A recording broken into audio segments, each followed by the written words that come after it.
Jotaro Kujo was never beating Pucci in part 6. Let's stop being delusional. Now, me saying that, is that me saying that he has no chance in hell if it was a 1v1 and they were on an equal plane? No. I think it's an extremely high diff fight either way if Pucci has Made in Heaven and he has Star Platinum and they are on an equal plane and they are somewhat close. But from what was shown in part 6 and the circumstances in part 6, there was no way he could have beat Pucci, especially when you take into account that he was always going to sacrifice his own life for his daughter. The fact that his daughter was there and he was there to save his daughter meant he was going to sacrifice himself for his daughter the same way he would for his mother. You may ask me why I'm even talking about this. Some of you may feel like this is a common thing that we talked about, but the truth is I talked about it earlier on my TikTok, and there were some people trying to push back, saying that he died to plot, saying that he had abilities that he could have used that he didn't. Like, for example, him being able to spring himself with his stand. Someone mentioned, why didn't he do that? And I was thinking, like, if he would have did that, yes, Pucci still has normal reaction time, but he's still accelerating though by every step. So if he just accelerates, and he, like, I don't know, I just didn't feel like that was. On top of that, he couldn't even, it narratively wise, right? Narratively wise, Jotaro was the MC. By 2011, he was an MC almost 30 years ago. 22 years ago. He was 40. He had been fighting and protecting the Joestar legacy, the Joestar bloodline, since he was born, essentially. Well, since 17. Since he was an adult, essentially. When something went wrong, he was the one to call, no matter what. So, this led to him not having to use time stop as much come part 6. And that's one thing a lot of people use. They be like, oh well, he didn't even have time stop like that. But no one ever mentions part 4, where he also did not have time stop like that. I think in part 4, at the start it was at 2 seconds. By the end of part 4, it was at 3 seconds. 3 seconds he could use time stop, because he didn't have, there was no constant threat anymore. And that's why come part 4, of course, he's weaker with no time stop. But by the end, he has it back. So you can't just say, oh, well, he's not even at full strength.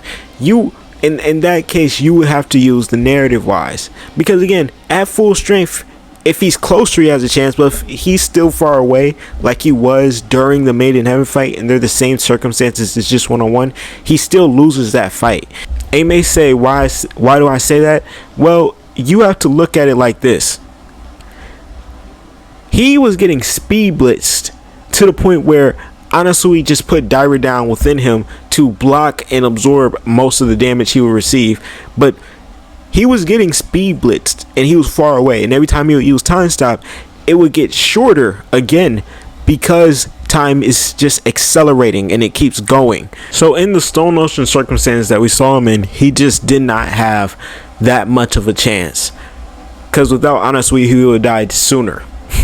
Like, that's the part where everyone always misses when they talk about Stone Ocean. They never mention the fact that Anasui is almost MVP in a way for them, because he was using his stand to essentially transport and protect their bodies while taking on the brunt of the damage, even though he was absorbing it and trying so that they could get a hit on Pucci. Pucci just knew what Jotaro's weakness was. So that's another reason why he was never going to beat Pucci. Pucci exposed that weakness the first chance he got at the beginning of part 6 by attacking Jolyne instead of Jotaro, causing Jotaro to take the brunt of that damage. This literally all stems from me talking about people who did not die to plot, because I don't like that phrase, died to plot. It's a clear reason why they died. You just don't like the fact that they died. You think they could have did more, but in reality they were getting overwhelmed. Jotaro was getting overwhelmed in Made in Heaven. even without him really having to worry about, even without Pucci even attacking Jolyne for real and him attacking Jotaro. He was getting overwhelmed. He didn't know what the fuck to do. Every time he used time stop, that shit would speed up, and then he would see this nigga in a tree like 100 meters away, so he can't even go approach him. Like he was stuck. And also, when you look back, I understand everyone wants their favorite Joestar to get another main villain hat under his main villain notch under his belt. You know what I mean? He already basically got the Kira kill. He was the last one that really hit him, and he killed Dio. Everyone wanted him to get another one, but it just wouldn't have made narrative sense.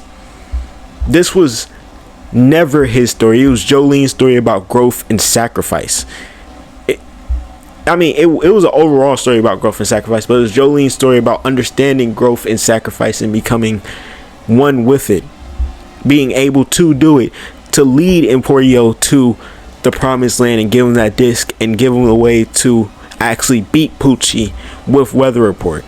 Jotaro killing Pucci would have took away from that. It would have took away from Jolyne's whole narrative character. She needed that ending. That ending tied up her character so well, so beautifully. She literally, at almost every turn, someone who had so much prep time on them, so much work, who knew almost everything about them, she still outsmarted him multiple times, to the point where she was able to take Weather Report's disc, because you remember he gave it to him before he died, take his disc, give it to Emporio, get him on a dolphin, lead them away, knowing, because she realized the dolphins and the animals, they still run at the same speed as Pucci because they're unaffected, and then stop for a second, causing Pucci to stop for a little bit, letting Emporio to the new universe. That's crazy, but she needed that ending. Jotaro killing Pucci would have completely narratively taken away from what was needed to wrap her story up. Also, I just want to say it again, Jotaro cannot fly. I repeat, he cannot fly. I understand the anime made him look like he was flying. No, that was just his stand launching him. That's literally, in the manga, it's a super jump with the help of his stand. And again, everyone's like, oh, why didn't he do that? Him trying to super jump 200 meters over to Pucci when he's in a tree, just for time stop to stop, and he had maybe a split second to hit him. That's not a good plan. It's not a good plan. Yeah, no. I was gonna say maybe he could like launch somebody, but even then, I still don't think that's a good plan. I just don't think it makes any other sense for him to do anything else besides what he did, because that was completely, everything he did that was shown in Stone Ocean was completely within his character. We literally learned, the first thing we almost learn about him is the fact that he's awful at showing his emotions, right? But the second thing is the fact that once he finds out his mom is in trouble, he drops the tough shit for the most part and gets his way onto Egypt to go save her. He literally sacrificed his own life at 17 years old to go save his mom and go across the world. But yet you don't think he would do the same exact thing for his daughter, including throwing his body on the line multiple times. But that's really all I got. If you did enjoy this video, make sure to like, comment, and subscribe. You know, we're on the road to 10,000, so anything helps. And until next time, peace.